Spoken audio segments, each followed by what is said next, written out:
एक बार भगवान विष्णु शेषनाग पर बैठे बैठे भोर हो गए थे और उन्होंने धरती पर घूमने का विचार किया। वैसे भी कई साल बीत गए थे धरती पर आए और वह अपनी यात्रा की तैयारी में लग गए। स्वामी को तैयार होता देखकर माँ लक्ष्मी ने पूछा, आज सुबह सुबह कहाँ जाने की तैयारी हो रही है? विष्णु जी ने कहा, हे लक्ष्मी, मैं धरती लोक पर घूमने जा रहा हूँ। तो कुछ सोचकर लक्ष्मी माँ ने कहा, हे देव, क्या मैं भी आपके साथ चल सकती हूँ? भगवान विष्णु ने 2 पल सोचा, फिर कहा, एक शर्त पर तुम मेरे साथ चल सकती हो। तुम धरती पर पहुंचकर उत्तर दिशा की ओर बिल्कुल मत देखना। इसके साथ ही माता लक्ष्मी ने हाँ कह के अपनी बात मनवा ली और सुबह सुबह माँ लक्ष्मी और भगवान विष्णु धरती पर पहुंच गए। अभी सूर्य देवता निकल रहे थे। रात बरसात होकर हटी थी। चारों ओर हरियाली ही हरियाली थी।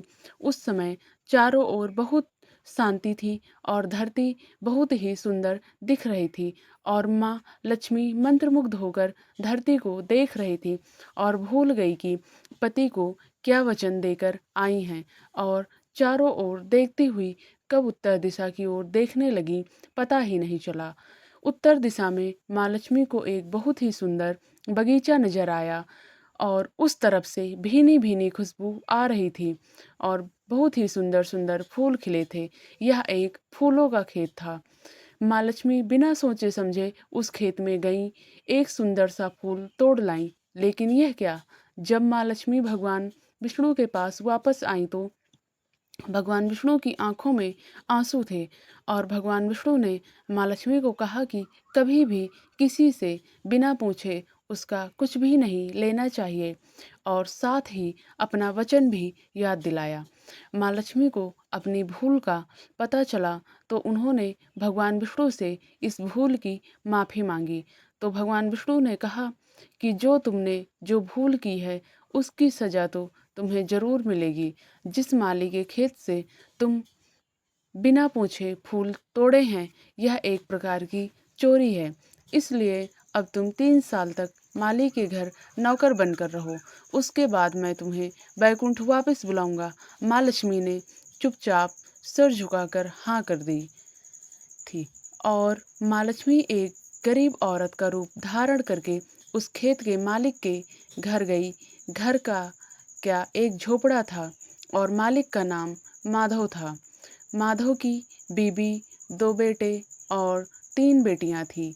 सभी उस छोटे से खेत में काम करके किसी तरह से गुजारा करते थे।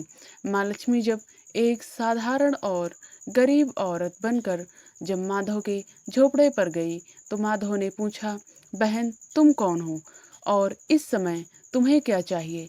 तब माँ लक्ष्मी ने कहा, मैं एक गरीब औरत हूँ, मेरी देखभाल करने वाला कोई नहीं है। मैंने कई दिनों से खाना भी नहीं खाया। मुझे कोई भी काम दे दो, साथ में मैं तुम्हारे घर का काम भी कर दिया करूँगी। बस मुझे अपने घर में एक कोने में आसरा दे दो। माधव बहुत ही अच्छे दिल का मालिक था। उसे दया आ गई, लेकिन उसने कहा, बहन मैं तो बहुत ही गरीब हूँ। मेरी कमाई से मेरे घर का खर्च मुश्किल से चलता है। लेकिन अगर मेरी 3 की जगह 4 बेटियाँ होती तो भी मैंने गुजारा करना था। अगर तुम मेरी बेटी बनकर जैसा रूखा सूखा हम खाते हैं उसमें खुश रह सकती हो तो बेटी अंदर आ जाओ। माधव ने माँ लक्ष्मी को अपने झोपड़े में शरण दे दी और माँ लक्ष्मी 3 साल उस माधव के घर पर नौकरानी बनकर रही। जिस दिन माँ लक्ष्मी माधव के घर आई थी उस दिन से दूसरे दिन ही माधव को इतनी आमदनी हुई फूलों से कि शाम को एक गाय खरीद ली। फिर धीरे धीरे माधव ने काफ़ी ज़मीन खरीद ली और सबने अच्छे अच्छे कपड़े भी बनवा लिए और फिर एक बड़ा पक्का घर भी बनवा लिया।